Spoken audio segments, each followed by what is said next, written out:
नमस्कार, राजस्थान मौसम समाचार में आपका स्वागत है। आज है 19 अगस्त सोमवार और आज है रक्षाबंधन। आप सभी भाइयों और बहनों को रक्षाबंधन के पावन पर्व की ढेर सारी बधाई और शुभकामनाएं।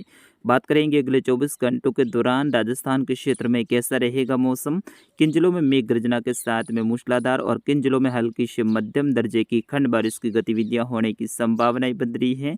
साथ ही आगामी सिस्टम राजस्थान के ऊपर कब से सक्रिय होगा और उनके कारण से राजस्थान के किन किन संभागों में भारी और भारी से अत्यंत भारी बारिश की गतिविधियां होने की संभावनाएं बन रही हैं, उनके बारे में भी सही व सटीक जानकारी देंगे।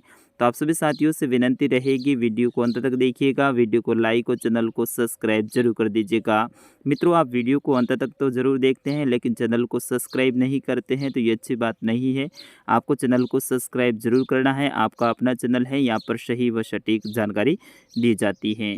आइए सबसे पहले बात करते हैं भारत में किस प्रकार से मौसमी सिस्टम बने हुए हैं। तो मानसूनी ट्रफ लाइन उत्तर पूर्वी राजस्थान और पंजाब हरियाणा के मिले जुले क्षेत्रों से होते हुए बंगाल की खाड़ी के उत्तरी भागों तक जारी है, जहां पर एक निम्न दबाव का क्षेत्र बन चुका है जो कि आगामी 24 घंटों के दौरान और मजबूत होगा और आगामी दिनों में इसके वेलमार्क लो प्रेशर सिस्टम के रूप में बदलने की संभावनाएं हैं और कुछ हद तक इसके डिप्रेशन की कैटेगरी तक भी जाने की संभावनाएं बन रही है। अगर ये वेलमार्क लो प्रेशर सिस्टम भी बनता है और यहाँ से आगे बढ़ता है तो भी राजस्थान तक पहुँचते पहुँचते ये लो प्रेशर सिस्टम में वापस बदल जाएगा और राजस्थान में आगामी दिनों में इस सिस्टम के कारण भारी और कुछ क्षेत्रों पे अति भारी बारिश की गतिविधियां होने की संभावना रहेगी।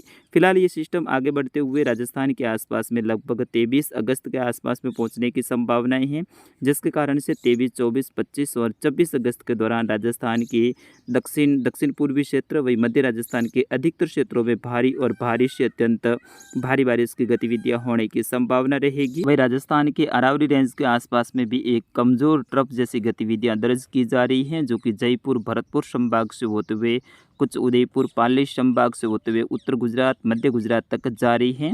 इसके कारण से आज दोपहर के आसपास से लेकर शाम के समय कुछ राजस्थान के अरावली रेंज के जो पूर्वी क्षेत्र हैं यहाँ पर अच्छी बारिश की गतिविधियां देखने को मिल सकती हैं, विशेष तौर पे पूर्वी राजस्थान के क्षेत्रों में। वही राजस्थान के दक्षिणी भागों के आसपास में भी एक लो प्रेशर जोन बना हुआ है जो कि आगामी सिस्टम के लिए अनुकूल है और आगामी सिस्टम के कारण यहाँ पर भारी बारिश की गतिविधियां हो सकती हैं, विशेष तौर पे बांसवाड़ा उदयपुर पाली और कोटा कुछ अजमेर संभाग के क्षेत्र वही कुछ जोधपुर संभाग के क्षेत्रों में भी आगामी दिनों में भारी बारिश जैसी गतिविधियां दर्ज होने की संभावनाएं बन रही हैं। उनके बारे में भी सही व सटीक जानकारी आगामी बुलेटिन में भी आपको देते रहेंगे। फिलहाल बात करते हैं अगले 24 घंटों के दौरान राजस्थान के मौसम के बारे में। आगामी 24 घंटों के दौरान राजस्थान के अधिकतर क्षेत्रों में मौसम शुष्क रहेगा, क्योंकि राजस्थान के आसपास में कोई सिस्टम वर्तमान में सक्रिय नहीं है और कोई सिस्टम यहाँ पर बना हुआ नहीं है, लेकिन उत्तर पूर्वी राजस्थान के आसपास से होकर मानसूनी ट्रफ लाइन गुजर रही है। इसके कारण से अगले 24 घंटों के दौरान उत्तर पूर्वी राजस्थान में कुछ खंड बारिश की गतिविधियां होने की संभावना रहेगी, विशेष तौर पे बीकानेर संभाग, सीकर संभाग, जयपुर भरतपुर संभाग के क्षेत्र वही कोटा अजमेर और कुछ बांसवाड़ा उदयपुर संभाग के क्षेत्रों में भी हल्की खंड बारिश जैसी गतिविधियां दर्ज होने की संभावनाएं हैं। जैसे कि मैंने पहले ही इसी वीडियो में बताया है कि एक कमजोर ट्रफ जैसी गतिविधियां यहाँ पर दर्ज हो रही हैं, वही लो प्रेशर जोन जैसी गतिविधियां भी बनी हुई हैं।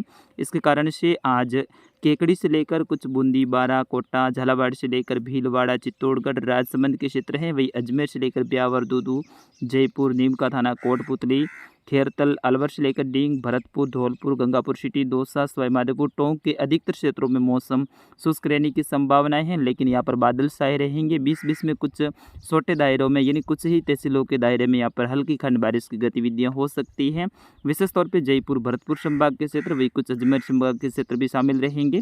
कोटा संभाग के क्षेत्रों में आज दोपहर के आसपास में और दोपहर के बाद में हल्की खंड बारिश की गतिविधियां होने की संभावना है।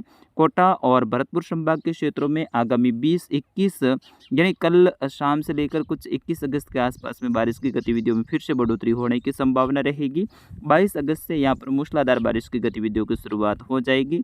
वहीं पश्चिमी राजस्थान के अधिकतर क्षेत्रों पर आज मौसम शुष्क रहने की संभावना है। आज शाम के समय कुछ गंगानगर, अनूपगढ़, उत्तरी बीकानेर से लेकर हनुमानगढ़, चूरू, झुंझुनू और सीकर के सीमित दायरों में यानी बिल्कुल छोटे दायरे में 5 से 10% दायरों में हल्की खंड बारिश की गतिविधियां हो सकती है। यहाँ पर 90 से लेकर 95% क्षेत्रों पर मौसम शुष्क रहने की संभावना है। वहीं जैसलमेर से लेकर बीकानेर के पश्चिमी क्षेत्र, फलौदी, जोधपुर, बाड़मेर, बालोतरा, सांचौर, जालौर, सिरोही और पाली के अधिकतर क्षेत्रों में मौसम शुष्क रहने की संभावना है। उदयपुर के भी अधिकतर क्षेत्रों में मौसम शुष्क रहने की संभावनाएं हैं।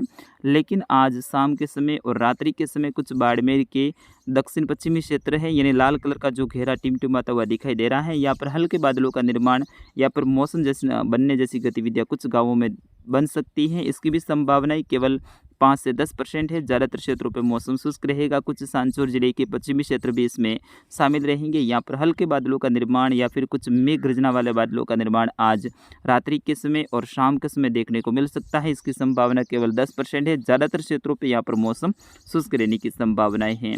बाड़मेर से लेकर जो जालौर के क्षेत्र हैं, सांचौर से लेकर सिरोही, पाली, राजसमंद, उदयपुर से लेकर सलोम्बर और भीलवाड़ा के जो क्षेत्र हैं, राजसमंद से लेकर कुछ ब्यावर, दक्षिणी जोधपुर के क्षेत्र हैं, यहाँ पर आगामी 24 से लेकर 28-29 अगस्त तक लगातार मूसलाधार बारिश की गतिविधियां जारी रहने की संभावनाएं हैं। यहाँ पर कई सारे क्षेत्रों में भारी बारिश जैसी गतिविधियां भी आगामी दिनों में होने की संभावनाएं हैं। यानी इस अगस्त महीने के अंतिम सप्ताह में भारी बारिश की गतिविधियां राजस्थान के अधिकतर क्षेत्रों में दर्ज होने की संभावना है। अरब सागर में जो बनने की संभावनाएं प्रबल उभरती हुई नजर आ रही हैं। लगभग 23, 24 और 25 अगस्त के आसपास में एक सिस्टम है, वो अरब सागर के दक्षिणी भागों के आसपास में उभरने की संभावनाएं हैं, जो कि धीरे धीरे आगे बढ़ते हुए उत्तर पश्चिमी महाराष्ट्र के क्षेत्र हैं, दक्षिणी गुजरात के आसपास के क्षेत्रों से होते हुए भारत के धरातली क्षेत्रों में इसके प्रवेश करने की संभावनाएं हैं। फिर उसके बाद में ये राजस्थान के दक्षिणी भागों के आसपास में भी पहुंच सकता है। इसकी संभावनाएं अब फिलहाल कम नज़र आ रही हैं, लेकिन जो बंगाल की खाड़ी की तरफ से जो सिस्टम आने वाला है उसके कारण से राजस्थान के अधिकतर जिलों में भारी और भारी से अत्यंत भारी बारिश की गतिविधियां होने की संभावनाएं हैं।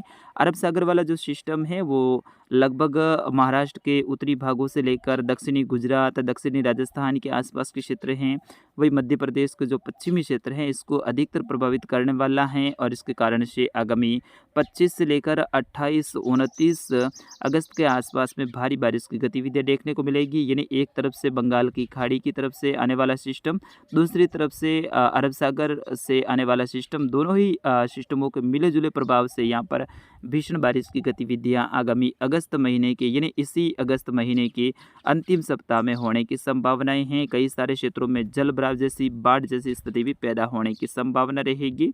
फिलहाल अगले 24 घंटों के दौरान मध्य प्रदेश, उड़ीसा, झारखंड के जो क्षेत्र हैं वही छत्तीसगढ़ से लेकर आंध्र प्रदेश, तेलंगाना, केरल, कर्नाटक, गोवा के जो क्षेत्र हैं यहाँ पर भारी बारिश की गतिविधियां होने की संभावनाएं हैं। यानी बड़े दायरे में बारिश की गतिविधियां देखने को मिलेगी। जिस तरह से कल शाम के समय यहाँ पर दोपहर के बाद में गतिविधियां देखने को मिली थी, वैसे ही गतिविधियां आज फिर से यहाँ पर दक्षिण पूर्वी भारत में देखने को मिलने वाली हैं। तो मित्रों फिलहाल के लिए इस अपडेट में बस इतना ही। मिलते हैं अगले अपडेट में, तब तक के लिए आपके अपने साथी उदय राणा को दीजिएगा अनुमति। लेकिन एक बार पुनः आप सभी को रक्षाबंधन की हार्दिक बधाई और शुभकामनाएं। जय हिंद, वंदे मातरम।